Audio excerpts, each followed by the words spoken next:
All right, guys, the last conic section we're going to look at is called a hyperbola. A hyperbola. Let me show you what it looks like here on the next slide. As you can see the picture here, and look below the picture what I wrote there.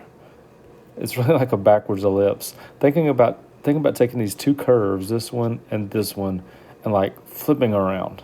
If you flip around, it will look just like an ellipse. Okay, and if you'll think about that, almost everything we did with ellipses yesterday is backwards of that for today. And I'll show what I mean. First of all, even the definition is backwards. It says a hyperbola, set of all points in a plane, such that the difference is the distances from the two foci is constant. I don't know if you remember this or not, but yesterday the sum of the distances were constant. So if you take a point on the hyperbola and get the distance from that foci and to that foci and subtract them, it'd be the same as if you took a point over here and did the same thing. You'd get the same thing, no matter which point you picked, anywhere you picked it.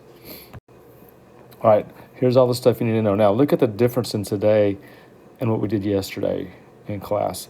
Hyperbola, the equation looks very, very similar with the exception of one thing. It's got a minus sign. Yesterday had a plus sign. Also, one major difference is the a squared's always going to come first. Well, I should say it's always the positive one. And the way we're going to write it is always going to be first. If you look at the other way, if y squared is first, the a squared is always there. The vertices is still a plus or minus a, so you just take the square root of it. The transverse axis today is for hyperbolas, that's the word for major axis we used yesterday. And the major axis or the transverse axis is going to be the one that's first, or the positive one. In this one, the y would be the transverse axis. In this one, the x would be the transverse axis because it's first. It has asymptotes. The graph has asymptotes. Where we're going to find those? Very simple, plus or minus b over a, because b, well, you'll see. It's not bad at all. The foci. Foci are obviously, again, backwards from yesterday. Yesterday we did c squared is a squared minus b squared. Today we got a squared plus b squared to find your c. And when you graph it, the graph's going to look like this. Notice there's a big box in the middle.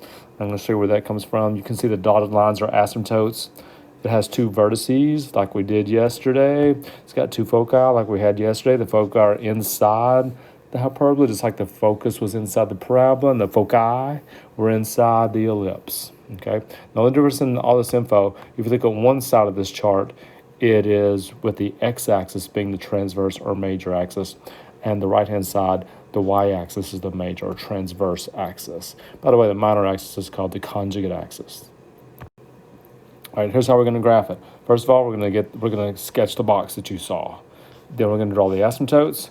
We're going to find the vertices, and then just draw the hyperbola, getting closer and closer to the asymptotes. All right, let me show you one here.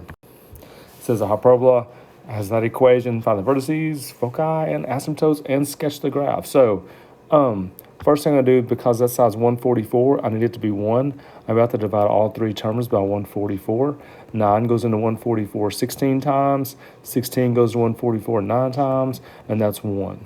Now, because my x squared is first, my vertices are on the x-axis, and they're going to be the square root of 16, which is plus or minus 4 and 0. So I'm going to go vertex there, vertex there. Okay, those are my vertices. Now, notice on the last slide we said we're going to draw the box first, which I didn't do. Okay, so I'm going to draw the box right here. The vertices are part of the box. Look underneath the y is a 9. So I'm going to go up 3 and down 3. I'm going to draw my box just like this. I'm going to connect the vertices, and yesterday what we'd call the co-vertices. And the reason you draw your box is so that you can draw your asymptotes. The asymptotes go from the center all the way through the corners of the box. I kind of missed that corner right there. And then when you draw your hyperbola, let me change colors here. When you draw your hyperbola, you start at the vertex, and you draw your hyperbola getting closer and closer to the asymptotes. So that's what the hyperbola is going to look like. Okay, we got to find the foci. The foci will be c squared. Today is a squared plus b squared. So c squared is going to be 25. So c is going to be plus or minus 5.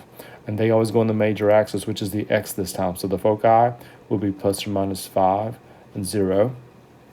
It also said to find the asymptotes. The asymptote, look at your box here. Think about what we did. Just think slope.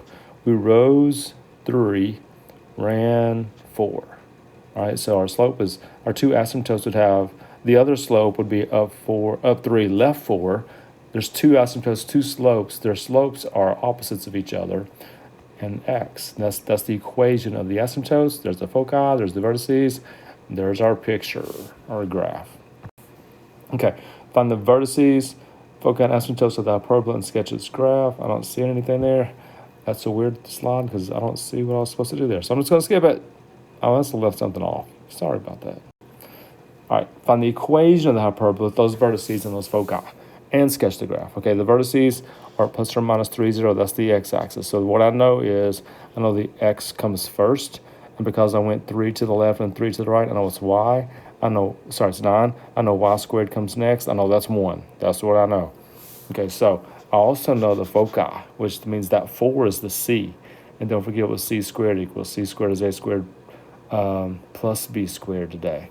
So c squared is going to be 16 because of that 4. A squared is 9. That's what's in the equation, plus b squared. So what that tells me is b squared has to be 7. And that's what I need, by the way. B squared is 7 right there. Now, it also says sketch the graph. So what I have to do on my y-axis to draw my box is I've got to go up the square root of 7, which is about 2.6 maybe, negative 2.6. So I'm going to draw my box around those points. And remember, the reason we draw our box is so we can draw the asymptotes from the center through the corners of the box. And because x squared is coming first, the parabola is going to go left and right, just like the x-axis goes left and right. All right, a couple more here. This is actually the last one. It says find an equation and the foci of the hyperbola with the vertices plus or minus 2x, and asymptotes, that should also say plus or minus 2x. Sketch the graph. Okay, first of all, the vertices are 0 plus or minus 2. That's up here and down here. Now, that's on the y-axis, which tells me the y comes first this time. And because I went up and down 2, that means that's a 4. That's the a squared. I don't know what's going under my x squared, but that equals 1. Now, think about this. Think about my asymptote right there. The slope of the asymptote is either plus or minus 2. Remember, slope, you do rise over run for our box. So if I rose 2 to right there, that means I have to run 1 to right there, all right, to connect there. So that is why the slope is 2, because I'm rising 2, running 1. My vertices are on my y, so my hyperbola is going up and down. And because there's a 1 there, I'm going 1 right there. All right. I hope that makes some sense. It's really, like I said, backwards, a lot of reversal of what we did yesterday.